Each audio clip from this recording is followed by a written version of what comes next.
hélas, on se retrouve pour un récapitulatif express des chapitres de biologie moléculaire, épigénome et épigénétique en médecine. Cette vidéo vous permettra normalement de comprendre les éléments clés et de vous donner les bases des cours de biomol. Pour commencer, est-ce que vous avez bien compris la différence entre génétique et épigénétique ?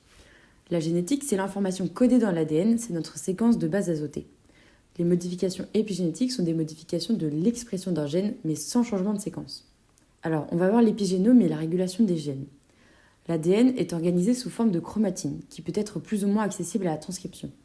On a deux types de chromatine qui existent, l'hétérochromatine, dans ce cas-là on aura un ADN qui sera compacté et peu actif, et le chromatine, et dans ce cas-ci, l'ADN sera décompacté et la transcription sera active. L'épigénétique repose sur trois grands mécanismes qui modifient la chromatine. En premier, on a la modification covalente des histones. Ces modifications sont retrouvées sur les queues N-terminales des histones et sont réversibles. Elles sont de type acétylation, méthylation et phosphorylation. Ce sont donc 4 acides aminés, la lysine, l'arginine, la sérine et la thréonine, qui vont être modifiés. Et donc ces modifications d'acides aminés auront pour conséquence le décompactage de la chromatine, l'activation de la transcription et la répression génique. Ensuite, on a la méthylation de l'ADN sur les îlots CpG. La méthylation de l'ADN mène à une régulation dynamique de la transcription. Dans le génome, il existe des régions riches en dinucléotides CpG. Lorsque ces îlots sont non méthylés, les gènes ont tendance à être actifs. A contrario, lorsque les îlots sont méthylés, les gènes ont tendance à être inactifs. D'ailleurs, qu'est-ce que signifie 5-méthylcytosine ? C'est une forme modifiée de la cytosine, qui est une des 4 bases de l'ADN. Et en fait, cette cytosine, on va lui ajouter un groupe méthyle sur son carbone 5. On retrouve donc la 5-méthylcytosine au niveau de nos îlots CpG. La méthylation de la position 5 de la cytosine est donc une modification hautement conservée de l'ADN et réversible. L'état de méthylation de l'ADN peut être maintenu par les enzymes DNMT lors de la réplication. Ainsi, l'état de méthylation des deux molécules d'ADN filles sera le même que celui de la molécule mère. Enfin, on a un troisième mécanisme qui est l'ARN non codant, qui influence l'expression génique et que l'on détaillera un peu plus tard. Maintenant, on va voir les phénomènes soumis à la régulation épigénétique. En premier, l'inactivation du chromosome X. Alors pourquoi on doit inactiver un chromosome X en fait ? Parce que chez les mâles, qui sont donc X et Y, il n'y a qu'un seul chromosome X, donc ils expriment une seule copie du gène X. Alors que chez les femelles, qui sont XX, sans activation, elles auraient 2 copies fonctionnelles des gènes du chromosome X, ce qui entraînerait une surproduction de certaines protéines. Or, dans les cellules, l'équilibre des quantités de protéines est crucial. Un excès de certaines protéines pourrait causer des problèmes de développement et de fonctionnement cellulaire.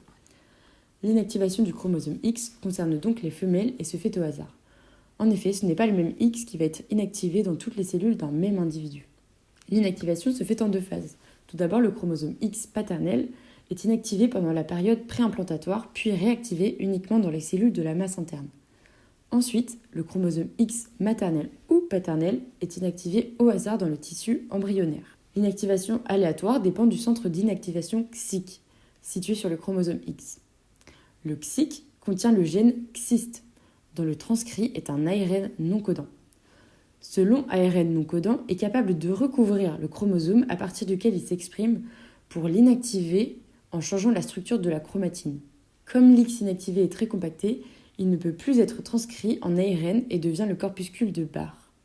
Le corpuscule de Barr est donc une forme condensée et inactivée du chromosome X. Maintenant, on va voir l'empreinte parentale. Normalement, pour la plupart des gènes, on hérite de 2 copies, un allèle du père, un allèle de la mère, et les 2 sont exprimés. Mais pour quelques gènes, seul un des 2 allèles est actif, et l'autre est inactivé de manière épigénétique en fonction de son origine parentale. L'empreinte parentale est un mécanisme épigénétique qui entraîne l'expression différentielle d'un gène selon son origine parentale. En gros, certains gènes ne s'expriment que s'ils viennent du père, et d'autres seulement s'ils viennent de la mère. Ce phénomène repose sur la méthylation de l'ADN qui est spécifique de certains allèles. Par exemple, le gène H19 n'est exprimé que par l'allèle maternel. A contrario, le gène IGF2 n'est exprimé que par l'allèle paternel. Si je devais faire un petit résumé, l'inactivation du chromosome X et l'empreinte parentale sont 2 exemples de régulation épigénétique, qui est donc un processus qui permet de moduler l'expression des gènes sans altérer la séquence de l'ADN. L'inactivation du X est un phénomène aléatoire qui repose sur l'action de l'ARN XIST, qui recrute des modifications épigénétiques pour condenser et éteindre l'un des 2 chromosomes X dans la cellule féminine. L'empreinte parentale, quant à elle, repose sur des marques épigénétiques héritées, comme la méthylation de l'ADN, qui empêchent l'expression de certains gènes en fonction de leur origine maternelle ou paternelle. Ces deux processus ont un point commun fondamental. Ils nécessitent la mise en place et le maintien d'un état stable de l'expression des gènes au fil des divisions cellulaires. Et c'est là qu'intervient le concept de mémoire cellulaire. On va détailler un peu plus le concept de mémoire cellulaire. Une fois que l'inactivation du X ou que l'empreinte parentale ont été mises en place dans une cellule, il est crucial que cet état soit conservé dans toutes les cellules filles lors des divisions successives. Cette mémoire cellulaire est assurée par les complexes protéiques épigénétiques, dont les protéines du groupe polycombe et trithorax. Alors bien retenir, les protéines polycombes permettent le maintien de l'état inactif des gènes, tandis que les protéines trithorax permettent le maintien de l'état actif des gènes. Maintenant, on va voir l'épigénome et l'environnement.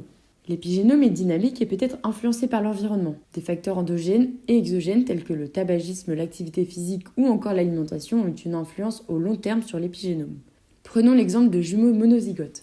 Ils possèdent strictement le même génome à la naissance et le même épigénome. Puis, avec l'âge et le mode de vie différents, l'épigénome des jumeaux ne va plus du tout être le même. Donc moins ils passent de temps ensemble, plus leur épigénome va être différent. Maintenant, on va voir l'épigénétique et les cancers. Les cancers résultent d'altérations génétiques mais aussi épigénétiques.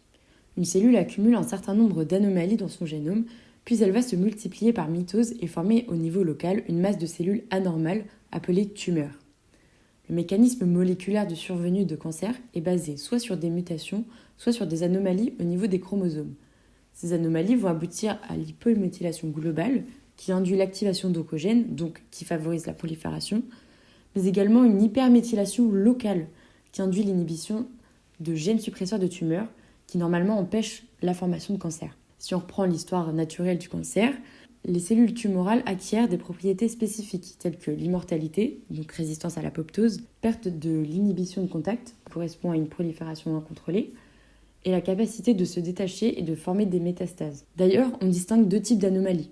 On a les anomalies driver, qui favorisent la croissance tumorale, et les anomalies passenger, qui n'ont pas de rôle direct mais qui sont transmises aux cellules filles. En conclusion, l'épigénétique est essentielle à la régulation de nos gènes et à l'adaptation de notre organisme à son environnement. Comprendre ces mécanismes ouvre la voie à de nouvelles approches thérapeutiques, notamment en cancérologie. Si cette vidéo t'a aidé, n'hésite pas à la liker et abonne-toi pour suivre les autres vidéos du tutorat. Et si jamais tu as des questions, tu peux les poser en commentaire, un tuteur ou une tutrice sera là pour y répondre.